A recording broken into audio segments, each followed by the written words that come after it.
Shalom, giving honor and praise unto the Creator and the Maker of heaven and earth. This is Yeshaya Yisrael. Call this one here the proposed contradictions of the Old Testament exposed, part 5. I'd like to go, brothers and sisters, into the book of Exodus, chapter 11, if you will. The book of Exodus, chapter 11, we can start in verse 2. Okay? Exodus 11:2. And we read as follows. Speak now in the ears of the people, and let every man borrow of his neighbor, and every woman of her neighbor, jewels of silver and jewels of gold. And the Most High gave the people favor in the sight of the Egyptians. Moreover, the man Moses was very great in the land of Egypt, in the sight of Pharaoh's servants, and in the sight of the people. Now, people will read that and say that that is in contradiction or contradictory to what we're about to read when we go, brothers and sisters, into the book of Numbers, chapter 12, verse 3. Keep your hand there if you care to in Exodus 11, all right? And let's go to Numbers, chapter 12, verse 3. And it reads as follows.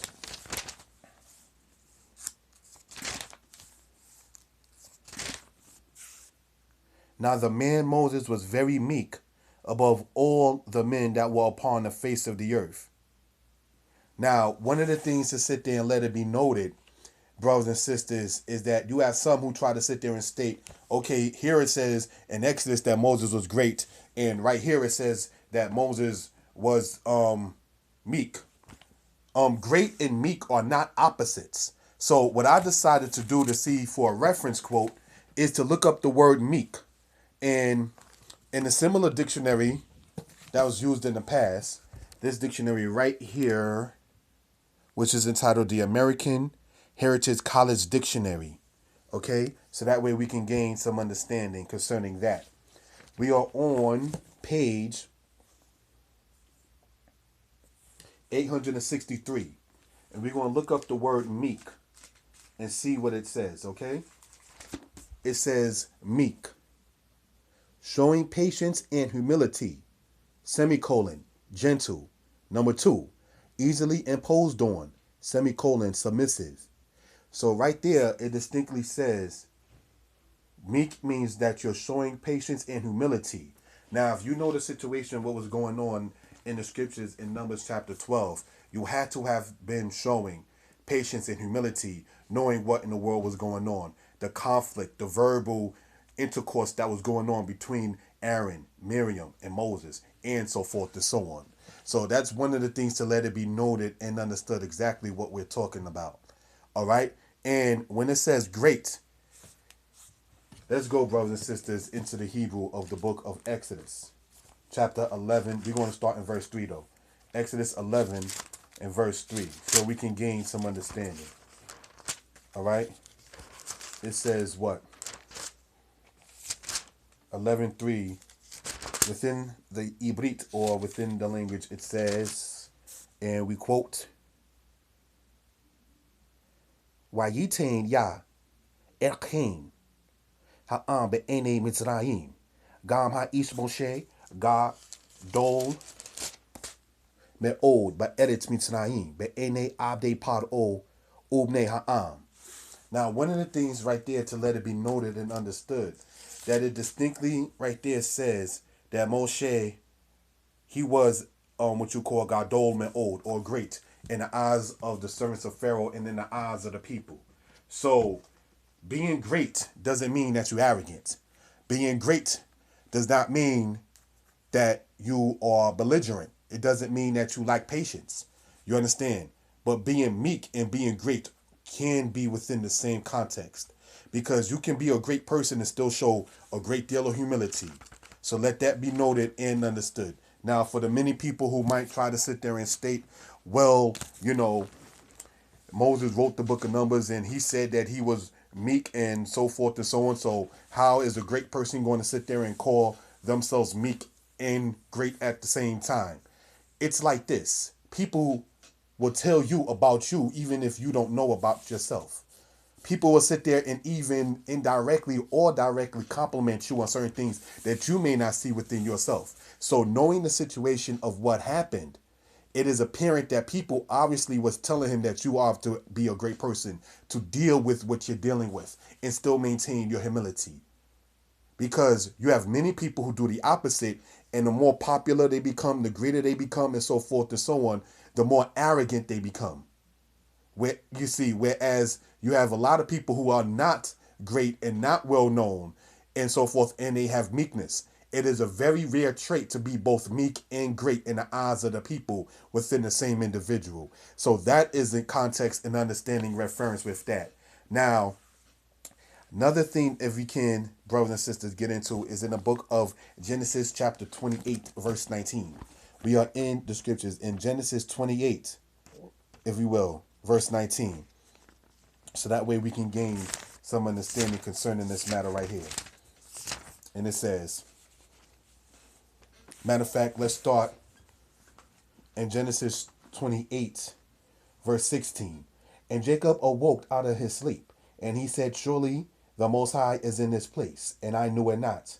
And he was afraid and said, how dreadful is this place? There is none other but this is none other but the house of God, and this is the gate of heaven. And Jacob rose up early in the morning, and took the stone which he had put for his pillows, and set it for a pillar, and poured oil upon the top of it. And he called the name of that place Beit El, but the name of that city was called Luz at the first. And Jacob vowed a vow, saying, if Elohim will be with me, and will keep me in this way that I go, and give me bread to eat and raiment to put on, so that I come again to my father's house in peace, then shall Yah be my Elohim, and this stone which I have set for a pillar shall be the house of Elohim. And for all that thou shalt give me, I will surely give a tenth unto thee. So one of the things to let it be noted and pointed out is that the name of the city that Jacob did all of this in, where he had the dream, where he said this must be the place where the Most High will meet people such as himself, and where he made his vow at to the Most High, saying that if the Most High will be with him, then he will give in his own way a tenth. That is to say, he will donate something to the side to help those that are less fortunate. That's what it means when it says to give a tenth. You help out the priests, you help out those that are less fortunate. That's what that's talking about, because you can't give nothing to the Most High, so you give to those who don't have. And that is God using you to bless other people. You understand? Now, another thing to let it be noted and pointed out is that verse 22, it says, in this place which I have set for a pillar shall be God's house, and all that thou shalt give me, I will surely give a tenth unto thee. It says the pillar that place would be will be called God's house. Now that's Beit El. Beit El in Hebrew means the house of God. Jacob calling that place there, that name, is he's talking about that actual particular area that he's talking about where the pillar was. The city that he was in when he did that was actually called the land of Luz. The children of Israel, later on with the tribe of Ephraim being in that same particular land, called it the land of Beit El. So that's something that has to be noted and understood. What Jacob was doing with his vow after his dream and so forth and so on. And that was a spiritual connection between him and the Most High. It was not so much of a geographical situation solely. It was that as well as a spiritual thing between him and his maker. But a person who doesn't have that eye, nor do they sit there and read the context and understand, that will go over the person's head. Let's go, brothers and sisters, because they attempt to state this a contradictory statement to what we're reading or going to read in Joshua chapter 16, verse 2. So that way we can gain some understanding concerning this matter. Joshua, matter of fact, let's start at Joshua 16, verse 1.